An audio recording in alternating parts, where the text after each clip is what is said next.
خدا نے ایک عظیم ترین ہستی کو آج تک باقی رکھا۔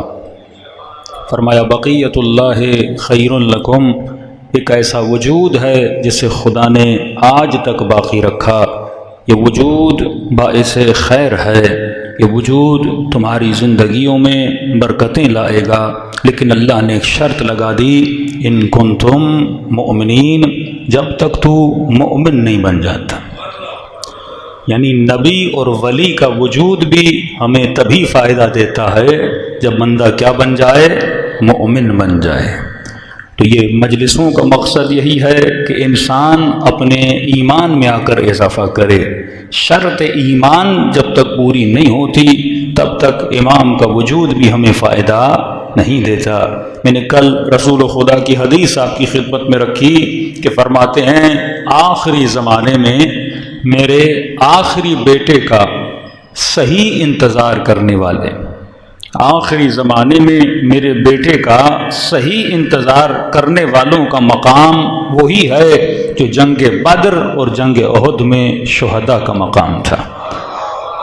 یعنی 1000 سال کے بعد بھی ہم وہ ثواب کما سکتے ہیں اگر ہم صحیح انتظار کریں۔ تو آپ کہیں گے مولانا صحیح انتظار ہوتا کیا ہے؟ ایک انتظار ہے، ایک صحیح انتظار ہے۔ ایک نماز ہے، ایک صحیح نماز ہے، پھر ایک وہ نماز ہے جو صحیح بھی ہے ساتھ میں قبول بھی ہے۔ یعنی صرف نماز پڑھنے کا کافی نہیں ہے، صرف مجلس میں آنا کافی نہیں ہے، مجلس میں اس طرح آؤ جس طرح مجلس میں آنے کا حق ہے، ذکر اہل بیت اس طرح سنو جس طرح سننے کا حق ہے۔ مثال کے طور پہ آپ کہیں گے مولانا مجلس میں آنا اور صحیح آنا اس میں فرق کیا ہے؟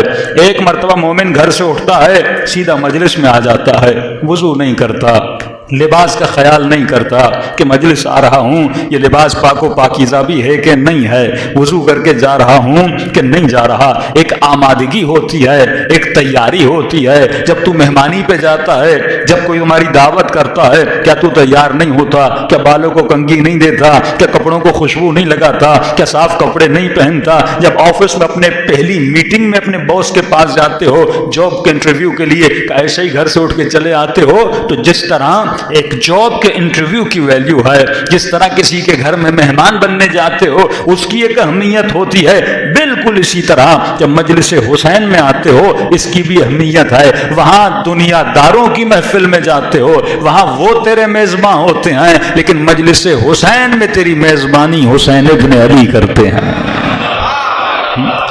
اب انسان سوچے میزباں حسین ہوں اور مہمان تو ہے، تو کون سا حلیہ بنا کے جائے گا؟ حسین ظاہری لباس کو نہیں دیکھتے کہ مولا کی خدمت پہ آؤ تو کوئی نیا لباس پہن کر آؤ، نہیں، حسین مومن کے قلب کو دیکھتے ہیں، وہ تمہارے وجود کو دیکھتے ہیں، وہ تمہارے اخلاق کو دیکھتے ہیں کہ کیا یہ اپنے اخلاق کو تزیین دے کر آیا ہے کہ نہیں آیا۔ تو ایک انتظار ایسے ہی ہے جیسے ہم اور آپ کر رہے ہیں، ایک انتظار وہ ہے جو صحیح انتظار کرے۔ اب مثال دے کے سمجھاؤں گا۔ مثلا میں آپ کے گھر میں آیا اور آپ نے کہا کہ مولانا ہمارے پاس ایک بہت عظیم شخصیت مہمان بن کے آنے والی ہے جن کا ہم بہت زیادہ احترام کرتے ہیں۔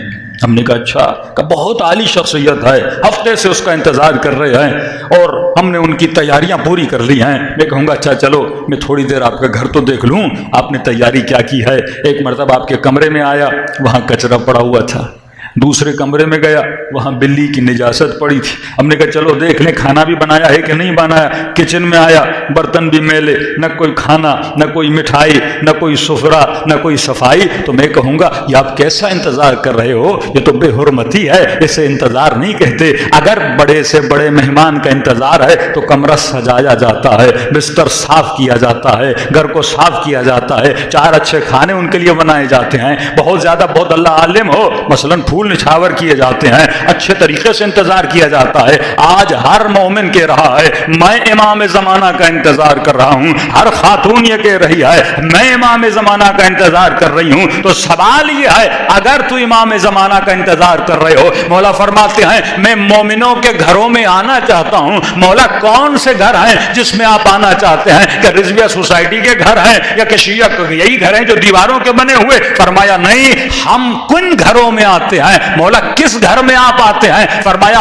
ہمارے گھر مومنوں کے دل ہیں، اگر یہ دل صاف ہے اس میں امام زمانہ اپنی انٹری لگاتے ہیں، اگر یہ دل نجس ہے، اگر میرے دل میں نجاست ہے، نجاست بھرے دلوں میں فرزند زہرا نہیں آتا، یہ اسی دل میں آتے ہیں جو دل پاک و پاکیزہ ہوتے ہیں۔